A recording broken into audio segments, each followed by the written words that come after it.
Hi, Anne-Marie. Good morning. Good morning. Today, we want to talk about just some of the things that we've learned through all of the years that we've spent coaching people at a very high level. And one of the things that kind of keeps coming up for me in my interactions with our individual clients is this idea, is the concept of general cognitive behavior, right? And these stories that we tell ourselves and the belief systems that sort of we keep hanging on to like a life preserver that are actually sort of drowning us and dragging us to the bottom of the ocean. So talk to me a little bit about, your experience with that and why you think that's this whole idea of belief systems and cognitive change is so important for professional development. So for the work we do, it's really at the root of coaching. It's like step one. I think what happens for a lot of people who enter a coaching situation is they think, somebody's going to give me some behavioral changes. I'm going to do them. And then I'm going to have a different life. It's like a checklist. It's a checklist. I'm going to do these 10 things and then off I go. If it were that easy, frankly, we'd all be like high performers doing everything right all of the time. We'd all be, we'd all have our ideal body, our ideal job, our ideal everything. The truth is change is really challenging, and it is rooted in belief systems that come from your family of origin, that come from your culture, that come from the time you grew up, your generation. And so it can be anything from it's really important to be likable and please people, to it's really important to be tough, to be taken seriously.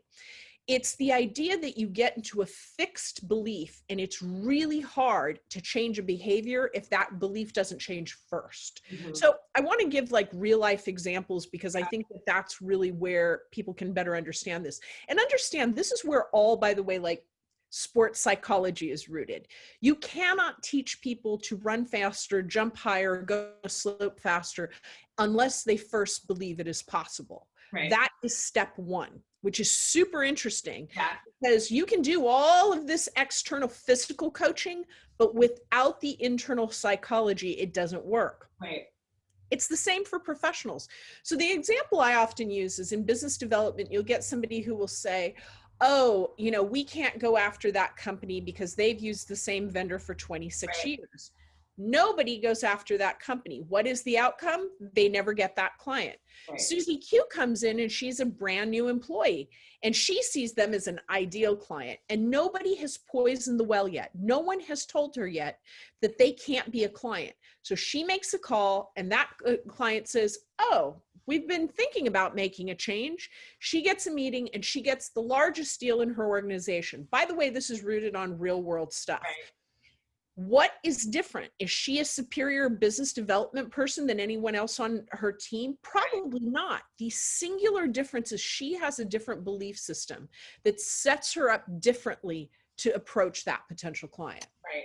And I'll also say, I come from a legal background, as you know, and like very well acquainted with just different firm models, right? And I see this a lot with folks who are in, let's just say like a boutique employment practice. And they'll say, there's no way that I could go after, like, to your point, this large client, because they always use a national firm. And these same boutique firms will spend a lot of marketing money figuring out their brand, right? Like, it's like, okay, this is our brand, we're a boutique, we're for, this is our ideal type of client. This is, they spend all this money and time establishing these frameworks, which, by the way, are important. It's important to know, what you stand for in the marketplace and your ideal client and all that. But they have this behavioral switch that is turned in the off position, right? And so they're completely limiting their universe of possibility in terms of business development. And I always say, and I always think, and I always say, that's great that you're doing all this, but why can't you go pitch this, major hospital system or this major company? Like, why not? You could be exactly what they need. You're just telling yourself that it's just completely out of the question. And so it's a non-starter. Yeah, we're a perfect example. We're a tiny little firm. There are the two of us. That's it. I mean, we have, if you name the largest tech companies you can imagine, many of them are our clients. Largest, accounting firms, banking institutions, they're our clients. We are not, we don't have 20 people deep on a bench. That's not what we have. Right. The quality of our work and what we do is enough. And it's in our, in our own kind of view that it's not about that. That's not what makes us Right. singular. And that's not our story. Our story is we do this very particular thing in this very particular way. And I think the other thing is, I joke about this when we coach clients. People will always say, oh my gosh, I'm in my own way. And I always go, yes, we are all in our own way. We are. I mean, if we are our greatest obstacles to advancement. And this idea that, oh, I can't get this salary increase. I can't get this job unless I qualify for every single thing that they've listed. Those are beliefs. Always. Like, this is like, I mean, I can't even tell you how many of our clients are like, I can't ask for this now because, and this is something really important I want to say right now.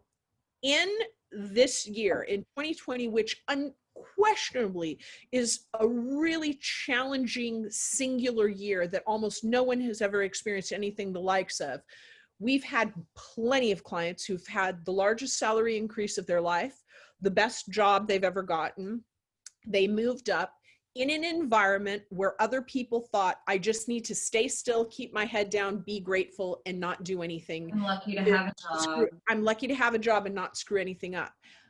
In no way am I saying that, we aren't in a challenging environment. What I am saying is, if you lock onto that belief, you have made a decision that there is no opportunity in the world right now. None. And if you've made that decision, then the behavior that follows is you're not going to try to get any of that opportunity. And the outcome is you're going to be stuck exactly where you are. Yes. In perpetuity until something externally changes. Right. And really what we're doing in this upcoming program that we're launching, Verdant, is to make you understand it's always going to be a challenge. Yep. And I just want to say this really quickly. I launched my first company in the worst economic climate of my life in 2019. Y'all remember 2019? It was sad. It was You mean 2009? I mean, yes, you launched your second company in a terrible economic climate, but sorry, I can't even keep track. All of my companies in the world. Thank you, Holly. In 2009, that's your lane. You really like challenging circumstances. I like challenging circumstances, and so Holly and I literally launched our company in 2020. We started we had a soft launch in 2019, but January is when we really launched. Hello. I have a history of choosing the worst possible year. And what I want you to know is the worst possible year did not define my success ever.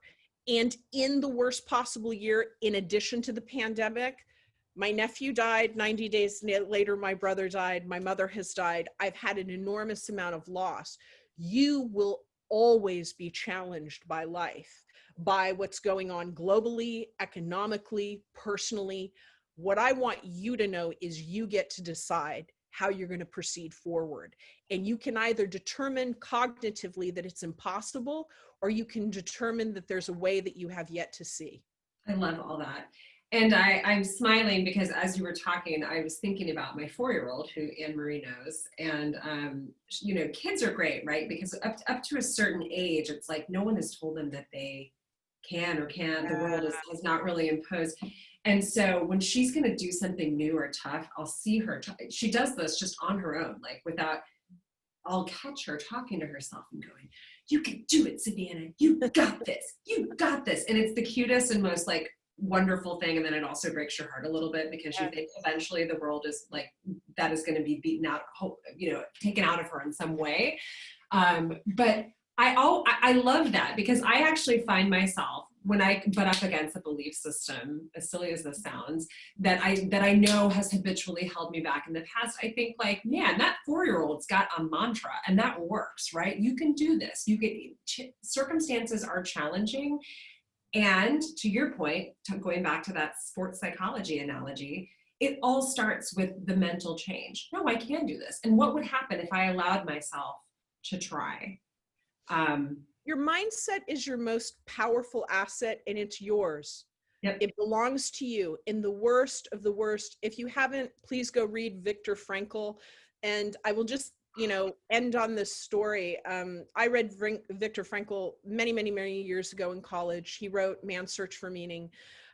He developed a form of therapy called logos therapy. He was talking about who survived in concentration camps and sort of explained that like humans need purpose. But he also said, you know, listen, everything can be taken away from you, your family, your name, your possessions, your life. One thing that is precious to you that no one can touch is one's attitude. That is yours. And I remember shortly after reading Viktor Frankl, I had read this memoir. Unfortunately, the title I don't remember of.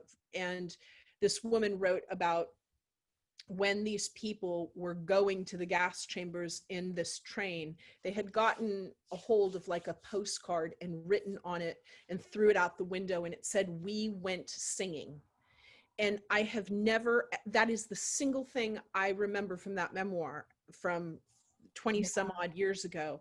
It's the idea that no matter what is happening externally, you have so much agency in how you determine how you will proceed. And that's the thing that I most want to do in our work, is let people know you are wildly powerful. Savannah at 4 already knows that, but society kind of beats that out of us and makes us sort of focus on all the reasons we cannot do something. And what we're trying to do is, you know, it's my running joke. I always say, every client I encounter, what I really want to say to them is, girl, you got wings on your back and you're walking around in the world. Like you can fly and you just don't know it. Thank you so much. I loved our chat as always. Check us out online, y'all. Story Imprinting, pretty much everywhere. Just put it into the Googles and everything will pop up. Please subscribe to our YouTube channel. When people subscribe, we send each other little like ding, ding, ding texts. We get really excited about it. So love it so much. We love it. So please make us happy and subscribe to this channel. Have a wonderful week, Anne Marie. Have a wonderful week, everyone. See you soon. Bye.